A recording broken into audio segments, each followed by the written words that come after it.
2025 లేదా 26లో డిగ్రీ లేదా బీటెక్ చదివారా? సాఫ్ట్‌వేర్ జాబ్ కోసం ఎదురు చూస్తున్నారా? అయితే కోడ్ జ్ఞాన్ 100 డేస్ కోర్సులో చేరండి, జాబ్ సాధించండి.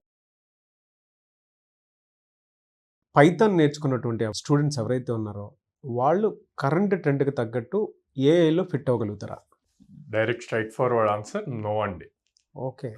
ఎందుకు అంటే ఏఐకి పైథాన్ బేస్, కానీ పైథాన్ నేర్చుకున్న ప్రతి ఒక్కళ్ళు ఏఐ డెవలపర్ కానీ డేటా సైన్స్ డెవలపర్ కానీ అవ్వాలి అంటే పాసిబుల్ అవ్వదు.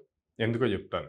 ఏఐ కానీ డేటా సైన్స్ కానీ ఈ రెండిట్లో మనం కెరీర్ని బిల్డ్ చేసుకోవాలి అంటే మెయిన్ ప్రోగ్రామింగ్ కన్నా కూడా మ్యాథమెటికల్గా స్ట్రాంగ్ ఉండాలండి. సో మ్యాథమెటికల్గా అన్నప్పుడు probability statistics, differentiation, calculus, linear algebra, so వీటి మీద ఎంత స్ట్రాంగ్ గ్రిప్ ఉంటే మీరు ఏఐలో అంత నెక్స్ట్ లెవెల్కి వెళ్ళొచ్చు అనమాట. ఇప్పుడు మనం అల్గరిథమ్స్ అంటాం. సో ఏఐకి జనరల్ ప్రాజెక్ట్స్ బిల్డ్ చేసేటప్పుడు అల్గరిథమ్స్ అంటే లాజిక్స్ రాసుకుంటే సరిపోద్ది, అదంతా నార్మల్ కోడింగ్లో సింపుల్ మ్యాథమెటికల్ ఈక్వేషన్స్తో అయిపోద్ది.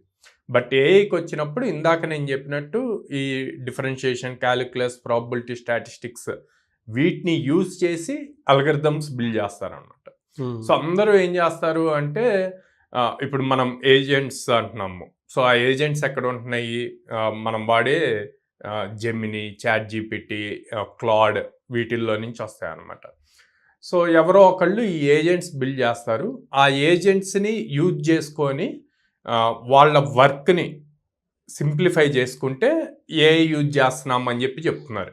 ఓకే, యాక్చువల్గా మనం అప్పుడు ఏమవుతాం? యూజర్ అవుతాం. కానీ మనం అవ్వాల్సింది ఏంటి? డెవలపర్. సో డెవలపర్ అవ్వాలి అన్నప్పుడు ఏజెంట్ని యూజ్ చేయటం కాదు, ఏజెంట్లో ఆ స్కిల్ ఎలా బిల్డ్ చేయాలి. సో మనకు కావాల్సిన ఆటోమేషన్ చేయటానికి, అదే ఆటోమేటిక్గా ఇన్స్టెడ్ ఆఫ్ యూ అది చేయటానికి ఏం కావాలి అన్నది, ఆ స్కిల్ ఎలా బిల్డ్ చేయాలి అన్నది వస్తే అప్పుడు మీరు ఏఐ డెవలపర్గా చేస్తున్నట్టు అనమాట. సో ఆ స్కిల్ రావటానికి ఓన్లీ పైథాన్ సరిపోదు. ఓకే, ఇందా నేను చెప్పినట్టు పైథాన్ ప్లస్ మ్యాథమెటికల్ స్కిల్స్ ఉండాలి. నేను ఈ మధ్య రీసెంట్గా కంపెనీస్ హయ్యర్ పొజిషన్లో ఉన్న వాళ్ళని, సిఇఓస్ని కానీ లేకపోతే హైరింగ్ హెడ్స్ని కానీ వీళ్ళతో మాట్లాడుతున్నప్పుడు వాళ్ళు చెప్పింది ఒకటే అండి, పైథాన్ వచ్చిన వాళ్ళకి మ్యాథమెటికల్ స్కిల్స్ నేర్పించడం చాలా కష్టం. ఓకే, అదే మ్యాథమెటికల్ స్కిల్స్ ఆల్రెడీ వచ్చిన వాళ్ళకి ప్రోగ్రామింగ్ నేర్పించడం చాలా ఈజీ. అందుకని మేము ఇప్పుడు హైర్ చేసేటప్పుడు ఈ మ్యాథమెటికల్ స్కిల్స్ ఎంత స్ట్రాంగ్గా ఉన్నారు అన్నది చూసి మేము అప్పుడు హైర్ చేసుకుంటున్నాం అని చెప్పి చెప్తున్నారు. సో ఇప్పుడు బాగా హైప్ ఉందండి ఏఐ గురించి, డేటా సైన్స్ గురించి. మనం ఈవెన్ ఇదివరకు గూగుల్ ఎక్కువ వాడేవాళ్ళం. ఇప్పుడు గూగుల్ బదులు జెమినీ కానీ చాట్ జీపీటీ కానీ ఎక్కువ వాడుతున్నాం సెర్చ్కి. ఏదైనా తెలియాలి ఇదేంటి అన్నది దాని ఇన్ఫర్మేషన్ తెలియటానికి. సో అంటే యూజర్స్ పెరిగిపోతున్నారు. ఈ హైప్ వల్ల ప్రతి ఒక్క స్టూడెంట్ కూడా అదే డైరెక్షన్లో వెళ్తారు. సో ఏఐ నేర్చుకోవాలి, ఏఐ డెవలపర్ అవ్వాలి అన్న డైరెక్షన్లోనే వెళ్తారు. సో ఈ పాయింట్లో మీరు యూనిక్గా ఉండాలి. మీకు ఆల్రెడీ పైథాన్ వచ్చు, మీరు ఏఐ డెవలపర్ అవ్వాలి, కానీ యూనిక్గా ఉండాలి. గుంపులో ఒకళ్ళలాగా కాకుండా సపరేట్గా ఒకళ్ళుగా ఉండాలి అంటే మీరు ఖచ్చితంగా డొమైన్ ఎక్స్పర్టైజ్ యాడ్ చేయాలి. మనకి మల్టిపుల్ డొమైన్స్ ఉంటాయి.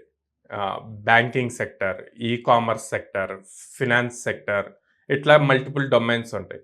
సో ఆ డొమైన్స్ నాలెడ్జ్ కనుక గెయిన్ చేసుకొని ఆ డొమైన్ నాలెడ్జ్కి ఏఐని ఎలా యూజ్ చేయాలి అన్నది కనుక నేర్చుకోగలిగితే కనుక మీరు కంప్లీట్ యూనిక్గా ఉంటారు, మంచి జాబ్స్ క్రాక్ చేయగలుగుతారు.